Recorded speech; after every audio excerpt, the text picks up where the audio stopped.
aqui, porque eu não sabia que tinha tempo do vídeo aqui, ele cortou. Tá.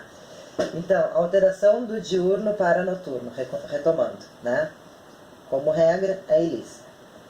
468 da CLT, né?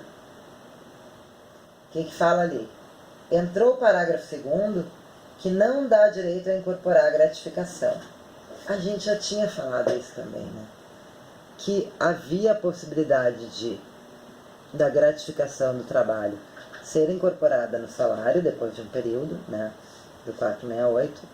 E agora, de acordo com o artigo 8º, parágrafo 2º, que diz que súmulas e orientações não podem ampliar ou restringir direitos, não tem como eu ter direito à gratificação que vinha sendo recebida. Tá? Outra situação que também não é novidade para vocês, a OJ244 da SDI 1, redução da carga horária do professor. Já havia dito isso também. Pode reduzir a carga horária do professor? Pode reduzir a carga horária do professor. Mesmo que se implique em redução salarial? Mesmo que se implique em redução salarial.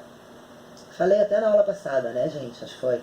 Que eu disse, se eu ficar só com uma matéria, ou se eu tiver matéria todos os dias, isso não vai fazer diferença, desde que a minha carga horária, desde que meu salário base seja mantido. Né? Eu posso até ficar sem matéria, acho que eu cheguei a conversar isso com você. Né? Então, professor é um caso à parte. Né? Duração do trabalho. As regras de duração do trabalho vocês vão encontrar do 411 a 412, que eu quero que vocês deem uma lidinha. Eu já disse para vocês, o semestre não dá para ler todo a CLT, então vocês têm que correr atrás um pouquinho. Jornada de trabalho, como eu disse, do 58 ao 71 da CLT. Né? A súmula 60 do TST diz que o adicional noturno pago com habitualidade integra o salário, né? E que a jornada toda em horário noturno igual tem hora extra com adicional. Gente, como é que fica a súmula 60 do TST, né? Apesar de eu entender aplicável, eu disse para vocês, em razão do artigo 8º, parágrafo 2º, pode ser que não seja mais aplicável. Tá? Isso aí nós vamos ter que ver o que vai acontecer. Hora noturna, só para relembrar, do urbano, começa às 22 e vai até às 5, está lá no 73 da CLT. O adicional noturno é de 20%. A hora é calculada como 52 minutos e 30 segundos. A gente já tinha visto isso, né? Só para relembrar. Rural é diferente. Na atividade pecuária é entre 20 e 4 horas. A hora é contada como de 60 minutos e o adicional é de 25%. Na lavoura é entre 21 e 5. A hora também é de 60 e o adicional é de 25%. Prestem atenção nessa diferença, tá, gente, no cálculo. E a alteração de salário, gente? Como é que pode? Pode ou não pode? Bom, quanto à elevação salarial, a gente não tem o que discutir, né? Claro que pode elevar o salário, né? Alguém vai se opor a ter um salário maior? Né? Agora, a redução salarial, direta ou indireta, aí nós temos que observar melhor. A direta, né? Aquela que é feita sem o respaldo de negociação coletiva é ilícita. Por quê? Porque eu já apresentei para vocês que a Constituição Federal diz que a redução só poderá acontecer por negociação coletiva, em algumas hipóteses especiais. Né? Agora, no que se refere a outras verbas de natureza salarial, salário-condição, adicionais, né?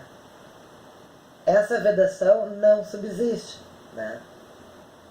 Sendo lícita quando desaparecer a condição que deu origem. Então, você recebe um adicional de insalubridade. Não trabalha mais com insalubridade, eu posso tirar. Isso não implica em redução salarial. Tá? Nós estamos falando no salário base. A proteção é para isso. Trabalha à noite, passa a trabalhar de dia. Da mesma forma, não tem, né? Não tem direito a manter o adicional. Já conversamos sobre isso. Agora, o que vem a ser redução salarial indireta? Né? É a alteração de uma outra cláusula do contrato que, por consequência, vai diminuir o teu salário. Essa alteração é ilícita e pode determinar, inclusive, a rescisão indireta do contrato de trabalho, prevista no 483 da CLT. Tá? Então, se você trabalha, por exemplo, por peças, e eu reduzo o número de peças, automaticamente eu estou reduzindo o teu salário. E isso é uma alteração ilícita do contrato de trabalho. Alteração de função, né? Se respeitar a qualificação profissional do empregado, não tem prejuízo nenhum, né? Desde que, claro, não fique demonstrado que ele está sendo rebaixado para um cargo inferior, né? Em situações excepcionais ou de emergência, observando que o empregador tem o ius variandi, e é ele que assume os riscos da empresa, né? Ele pode alterar provisoriamente a função de algum empregado, tá? Sem prejuízo de salário, eu não vou diminuir o salário dele, né? E se ele for para um cargo mais alto, eu vou dar o salário compatível, né? De acordo com o 450 da CLT. Para substituição também temporária de pessoal por alguma razão, né? Que for afastado algum empregado, eu posso mudar ele também de função, também provisoriamente, né? E em caso de extinção do cargo, eu posso alterar a função, mas desde que ele não experimente dois prejuízos, patrimonial ou moral, e que exista também alguma afinidade entre a antiga e a nova função. Ou seja, eu não vou mudar ele para um cargo que ele seja rebaixado intelectualmente, né, ou salário reduzido, né, e que tenha alguma afinidade, né, gente? Se ele trabalha na área administrativa e eu vou mandar um empregado para a área técnica, é claro que eu estou causando um prejuízo para esse empregado, né? A alteração funcional para cargo inferior decorrente de deficiência mental ou física, tá, denominada readaptação, é admitida pelo direito do trabalho. O que é a readaptação, gente?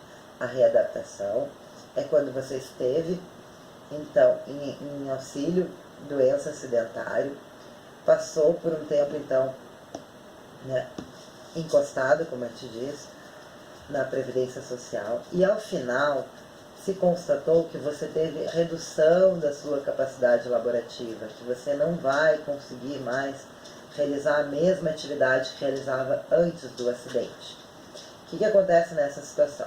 Nessa situação, pelo aspecto previdenciário, tu segue recebendo um auxílio acidente, que não te impede de receber o teu salário.